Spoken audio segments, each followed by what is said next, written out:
Нося ти средство, с което ще преодолееш пламъците. След тези думи тя ми показа една торбичка пълна с някакво вещество подобно на сол. Когато тръгнеш по пътеката, хвърляй с шепи праха от двете страни върху пламъците и те ще намалеят, тъй че няма да те достигнат. От втората торбичка тя извади друг прах и ми показа как да натрия ходилата до глезените преди да тръгна по нагорещената пътека за изпитанието. В този момент стражът дочул някакво раздвижване в колибата, тръгна да влиза вътре да провери има ли нещо съмнително. Гъвкава като змия Ния се шмугна през процепа, а аз го закрих с гръб и се престорих надълбоко заспал. Боецът ме наблюдава в тъмното няколко секунди, но не установил нищо, си тръгна успокоен. Не помня как протече денят, но бях напълнил джобовете си със специалната сол и въпреки допълнителната надежност на азбестовите чорапи старателно си натрих стъпалата с нейната сме. Вечерта настъпи неусетно, което е типично за тропическите нощи, и със спускането на тъмнината ме поведоха към пещерата. За мое неудоволствие имаше прекалено много желаещи да наблюдават спектакъла. С влизането в пещерата сърцето ми се разтуптя. Колкото и да бях коражлия, не можеше да не ме смути това, че щях да участвам в приключение с неизвестен и опасен за живота ми изход. Ето ме пред пламтящата пътека. Всички затаиха дъх в очакване на започването. Аз си събух обувките, за да не бъда заподозрян в измама. Трябваше да тръгна бос по пътеката и може би да изчезна в пламъците. Изправих се пред нажежения до светло път и почувствах подозрителна слабост в краката. Миг на колебание, но се досетих за солта и бръкнах в джобовете. С пълни шепи започнах да рася встрани и по пътеката, и чудо. Пламъците започнаха да намаляват и да се снишават. Бързо тръгнах по мержелещия се пред мен път, разсейки сол във всички посоки, движейки се с болезнено пламтене в стъпалата. Стигнах до отсрещната площадка и спрях за малко преди да поема обратно. Погледнах пигмеите и установих, че те дори не смеят да помръднат. Не вярваха на очите си. Бързо потеглих обратно, страхувайки се отново избухване на огнените езици. Имал съм право. Защото едва отдалечил се на метър от огнената паст, вероятно погълнала живота на стотици нещастници, подложени като мен на това варварско изпитание, и пламъците лумнаха. Смаяните пигмеи стояха прави още миг-два и после като по команда се озуваха ничком по очи пред мен. Гледах и не вярвах на очите си. Осъзнах, че ако сега ги призова с една дума и ще тръгнат напред към нажежената пътека без да се колебаят.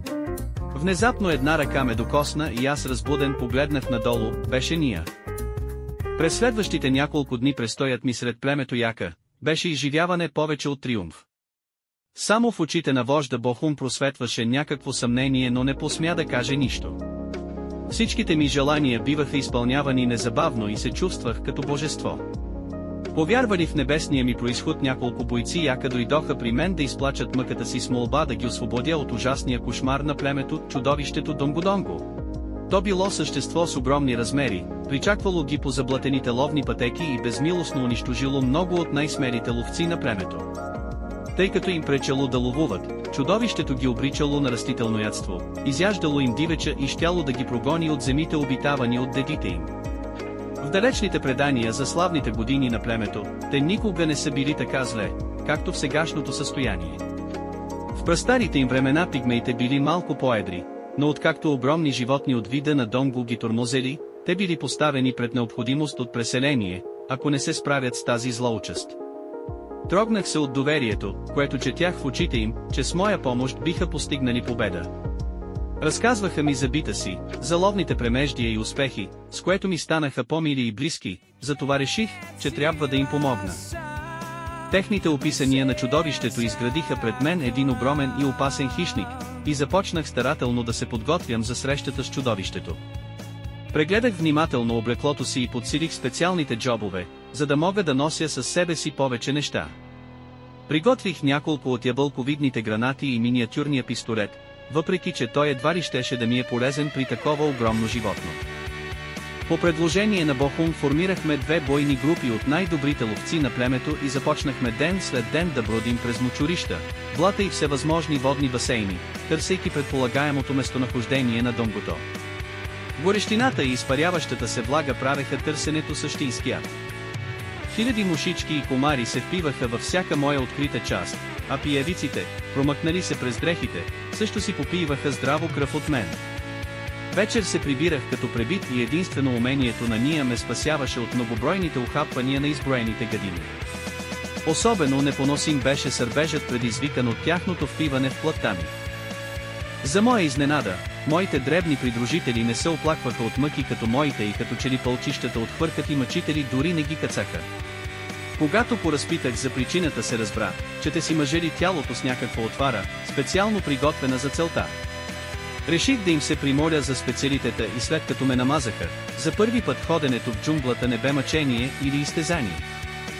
Един ден поехме по неголяма, но дълбока река с канута. Коритото се виеше сред клоните и стволовете нападнали във водата дървета. Движехме се в 3 лодки на близка дистанция.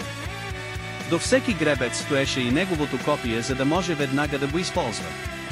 Определено имах съмнението, че при първата опасност дребничките пигмеи бързо ще се разбягат и изчезнат. Не щеш ли, голямо паднало дърво препречи пътя.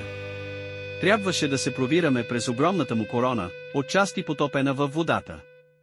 Първата лодка проправяше път и след нея непосредствено се провираха и другите две.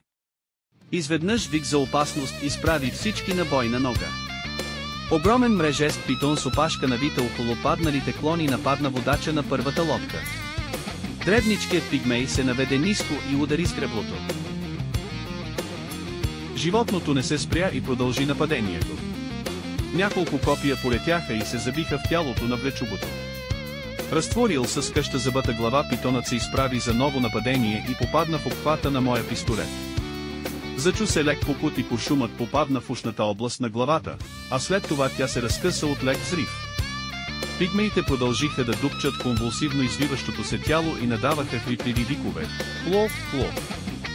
Наложи се да спрем за ранен обяд. Влечугото бе разрязано на апетитни къщета и поставено веднага на импровизиран огън. Аз също хапнах и не бях очарован от вкуса на питона, тъй като животното вероятно беше доста възрастно. След този обяд продължихме срещу течението на реката, което беше доста бавно и позволяваше без много усилия да бъде преодолявано с гребла и дълги прътове.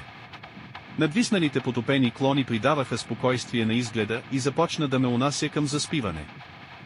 Изведнъж нещо привлече вниманието ми, пречупени върхове от храсти и ниски дръвчета показваха, че нещо тежко е минало по брега. Пигмеите също ги забелязаха и веднага прозвуча призивния вик «Плов». За внимание! Птички и дребни животни се спотаиха и настана тревожна тишина. Пред нас следваше завой, който закриваше изгледа към продължението на речното корито. Първата лодка се плъзна към завоя и изчезна от погледа ми. Веднага последва чудовищен рев. Натиснахме греблата да се притечем на помощ и видяхме впечатляваща гледка. Огромно животно с размерите на слон и с глава като хипопотам, изпълнена с закривени зъби, приличащо на умарен тиранозавър Рекс, нападаше първата лодка. Видели, че не могат да избегнат нападението, пигмеите размахаха копия и ги хвърлиха срещу него. Все едно, че бълха го охапа. Вече нищо не можеше да го спре. Разтворил огромната си уста, той захапа носа на каното, а с това и челно застаналия боец. Присна кръв и това още повече го настърви. Подгони втори, вече плуващ към брега пигмей и той потъна в зловещите челюсти. Трети, вече доплувал до брега, изпрати копие срещу преследвача и рев на болка прозвуча в отговор. Копието беше попаднало в клепача на едното око и го беше пробило. Третият боец се спаси, защото нашите две лодки се включиха в боя. Още 3-4 копия полетяха срещу чудовището, а ние гребяхме с пълни сили и опитвахме да се държим на дистанция от звяра.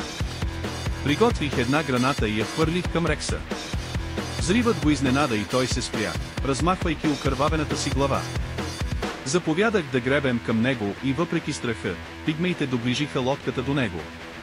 Животното разтвори огромна уста и се засили към лодката. Това и чаках. Дръпнах дръжката на гранатата и я запокитих в застрашително приближаващата грамадна паст. Загребахме с всички сили, за да се отдалечим, и ни сподили глухтата. Грамадната хищна глава на преследвача се разцепи като диня и вдъхващото досега ужас тяло размахваше крайници и опашка в предсмъртна агония. След последвалото слисване, трудно беше да се опише ликуването от победата над страшилището.